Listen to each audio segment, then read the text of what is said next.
करते हैं work specific documents के बारे में, मतलब कि एम्प्लॉयर जो है आपको कौन कौन से डॉक्यूमेंट्स जो है प्रोवाइड करेगा। तो फर्स्ट डॉक्यूमेंट जो कि प्राइमरी डॉक्यूमेंट है वो है आपका पॉलिश एम्प्लॉयर जो है आपको प्रोवाइड करता है। फर्स्ट है आपका वर्क परमिट। तो वर्क परमिट का मतलब है कि आपका डिक्लेरेशन ऑफ एम्प्लॉयमेंट जो कि टाइप ए होता है, और ये आपको एम्प्लॉयर जो है आपको प्रोवाइड करता है। सेकेंड डॉक्यूमेंट है आपका एम्प्लॉयमेंट कॉन्ट्रैक्ट। तो एम्प्लॉयमेंट कॉन्ट्रैक्ट में सारी डिटेल्स होती हैं कि आपका पोजीशन क्या है, आपकी सैलरी क्या है और आपका वर्क ड्यूरेशन क्या है। तो एम्प्लॉयमेंट कॉन्ट्रैक्ट आपको प्रोवाइड किया जाएगा कंपनी की तरफ से, मींस एम्प्लॉयर की तरफ से। थर्ड डॉक्यूमेंट है आपका एम्प्लॉयर रजिस्ट्रेशन। इसका मतलब है कि proof of company legal status, मतलब कि कंपनी का केआरएस, कंपनी का रजिस्ट्रेशन, ये जो भी है ये आपका एम्प्लॉयर का रजिस्ट्रेशन भी आप इसको बोल सकते हैं, या कंपनी का रजिस्ट्रेशन भी आप बोल सकते हैं। तो ये 3 डॉक्यूमेंट्स के साथ साथ आपको और भी डॉक्यूमेंट्स लेने होंगे जो कि कंपनी आपको प्रोवाइड करती है। नेक्स्ट डॉक्यूमेंट है वो है आपका एप्लीकेशन लेटर, या फिर लेटर फ्रॉम एम्प्लॉयर भी आप इसको बोल सकते हैं, जो कि एक पॉजिटिव वीजा डिसीजन का काम करता है। तो इसमें जो है ये कंफर्म किया हुआ रहेगा कि आपकी जो एम्प्लॉयमेंट है वो क्या है, आपकी सैलरी क्या है, आपकी पोजीशन क्या है, और इसमें अगर उसमें एकोमोडेशन एंड ट्रांसपोर्टेशन अगर उसमें आपको दिया जा रहा है कंपनी की तरफ से, तो सारी डिटेल्स जो हैं इस लेटर में मेंशन की हुई रहती है, जो कि ये बहुत ही इंपॉर्टेंट डॉक्यूमेंट है। अगर कंपनी आपको अकोमोडेशन या ट्रांसपोर्टेशन देती है तो इसके भी अलग से पेपर आते हैं आपके पास, और अगर आप सेल्फ अकोमोडेशन लेते हैं तो उसका भी प्रूफ जो है आपको प्रोवाइड करना होता है एम्बेसी को।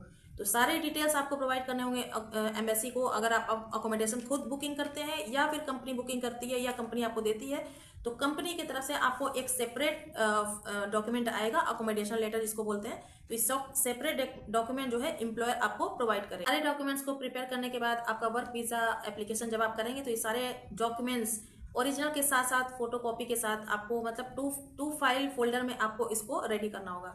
अब बात करते हैं इंपॉर्टेंट कंसिडरेशन के बारे में, जो कि अपोस्टाइल को लेकर के है। बहुत सारे लोगों को कंफ्यूजन है कि कौन कौन से डॉक्यूमेंट जो है अपोस्टाइल करवाने हैं। तो आपको एजुकेशनल एंड एक्सपीरियंस सर्टिफिकेट जो है आपको अपनी होम कंट्री से अपोस्टाइल करवाने होंगे, जिसको बोलते हैं MEA, ministry of external affair से आपको अपोस्टाइल कराना है। आपने जहां से पढ़ाई की है, आपने जहां से एक्सपीरियंस लिया है, वहां से ही आपका अपोस्टाइल करवाना होगा। सपोज आप दुबई से हैं, दुबई में रहते हैं, एंड आपकी एजुकेशनल क्वालिफिकेशन जो है इंडिया की है, तो आपको इंडिया से ही अपोस्टाइल करवाना होगा, क्योंकि दुबई की जो गवर्नमेंट है वहां अपोस्टाइल नहीं हो सकता। क्योंकि एक्सपीरियंस आपने जिस भी कंट्री से लिया है, सपोज आप कतर में वर्क कर रहे हैं, आपको वहां का एक्सपीरियंस है, तो वहां की कंपनी से आपको एक्सपीरियंस सर्टिफिकेट लेना होगा, या फिर वहां से ही आपको अपोस्टाइल करवाना होगा, क्योंकि आप वहां वर्क कर रहे हैं, वहां से एक्सपीरियंस लिया है आपने। अगर आप इंडिया से कर रहे हैं तो इंडिया में ही आपको MEA से आपको अपोस्टाइल करवाना होगा। तो इस बात का ध्यान रखिएगा, एक्सपीरियंस में डिफरेंस हो सकता है। अगर आप इंडिया में क्वालिफाइड हैं एंड दुबई जाकर या कतर में जाकर वर्क कर रहे हैं, तो एक्सपीरियंस तो आपको कतर की है, तो कतर से ही आपको एक्सपीरियंस सर्टिफिकेट उस कंपनी से लेना होगा, देन उसके बाद अपोस्टाइल करवाना होगा।